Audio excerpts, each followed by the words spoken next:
So hosiam eocht noia min heute ans Tsawaysia spakwas. Hasquails tits days. Hachten squan eocht noia matrich. Heute chasiam. Heute schotens behemen. Heute chishat mail.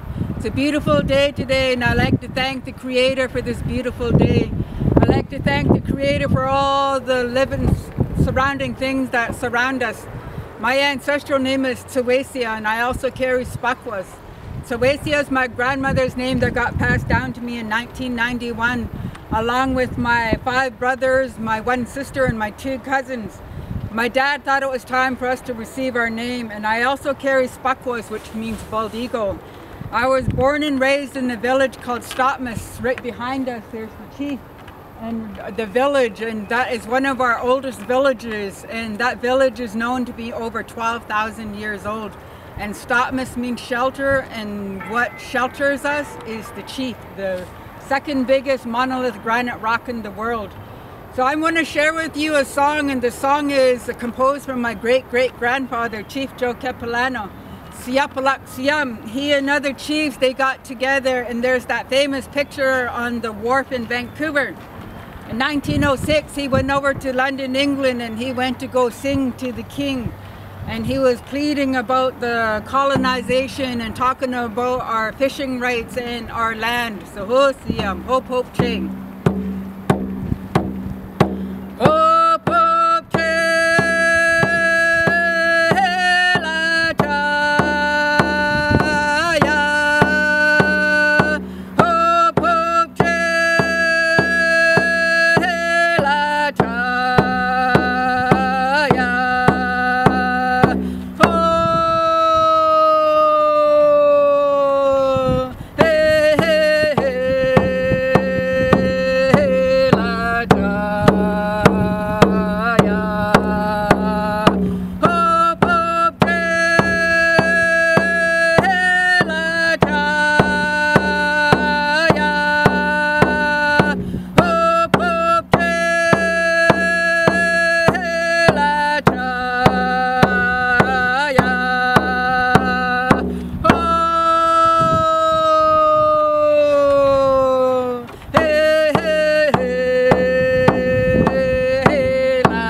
Okay, everybody go home now.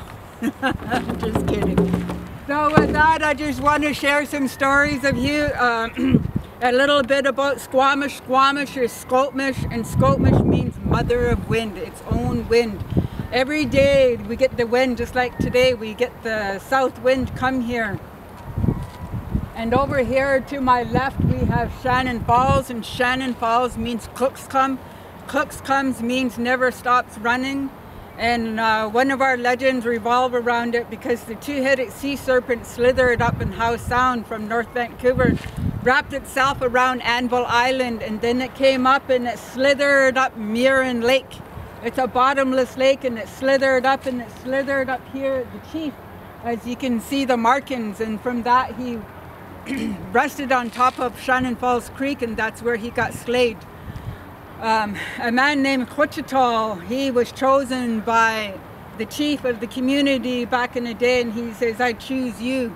And he just recently got married, and he told his wife that, he says, I'll be back probably about 4 days.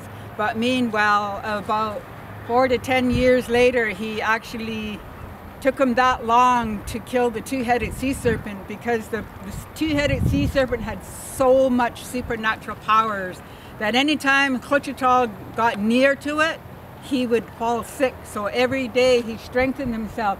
He went into the river and he bathed every day. He prayed every day, and he thanked the Creator for this beautiful day.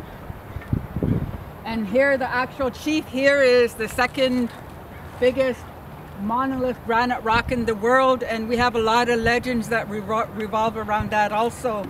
And over here we have Chikite, and Chikite is Mount Garibaldi.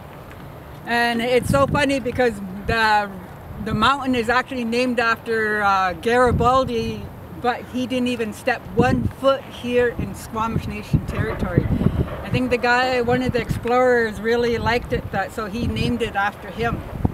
And so going around to the 360, right in front of me is the actual woman from another legend. There was a couple, they recently got married and they were so happy, and the communities were coming back and forth like nomads, and they would follow the food and stuff. And so when they were coming northbound, and the chief of the community told him, goes, you know what, we got to stick together as one. We got to be one community. But know that happily married couple were so excited they took off ahead and they came forward, and so the transformer transformed that couple today to remind us that we got to learn to listen. And so here he is, back here behind us is the chief, and over on the other side of me is his wife.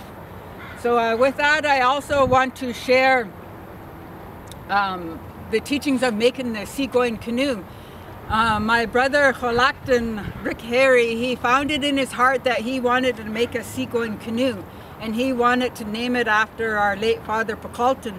Pekultn is a chieftainship name from the Harry family. So I just want to quickly share a little bit of pictures about the process of making a seagoing canoe. My brother went way up north. He went up way past Vancouver Island, and he wanted to choose a tree. So the tree that he has chosen, but the one that got brought down, was way smaller than what he picked way up there. So he was kind of upset. But our dad taught us to finish what we start. So he continued on. So this log that you see here is only 125 years old. So my brother, he brought it down to Yaletown over at the roundhouse, and he started shaping it. But he had a lot of complaints from the people in the city saying that my brother was too loud. So he moved the canoe to his home in North Vancouver.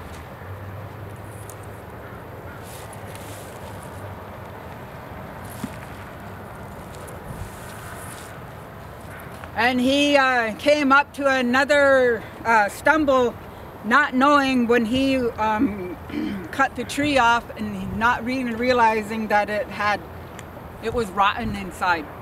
So he was really upset again. But this guy is our cousin. He's our master carver, and he's the one that told Rick, you know what? If there's a will, there's a way. So what they did, they cut all the rotten part out. So it's just like a dentist does. They fill it up. So here it is.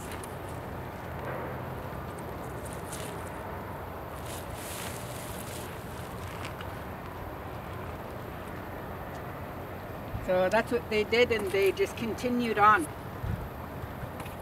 So there he is with the ads. So here is actually probably made out of steel, but back in the day they would use the moose antlers, the deer antlers.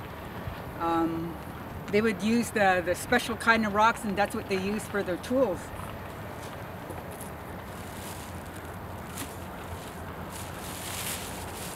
Our ancestors were the engineers, and these were the teachings that they passed on.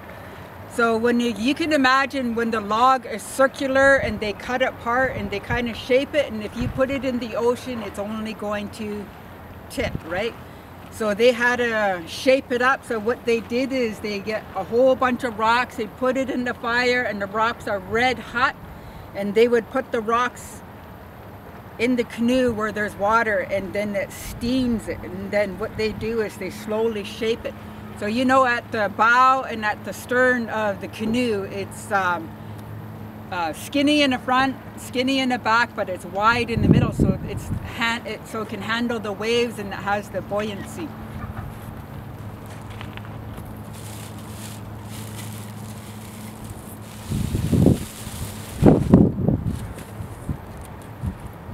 So because we come from the wolf clan on my dad's side of the family, so my brother painted a sea wolf on there. So it has the spirit of the canoe. So prior to the canoe going out, we had to bless it. So we thanked the tree for giving up its life, because We thank the Creator for giving us the power to be transformer. We have transformed this log into a canoe.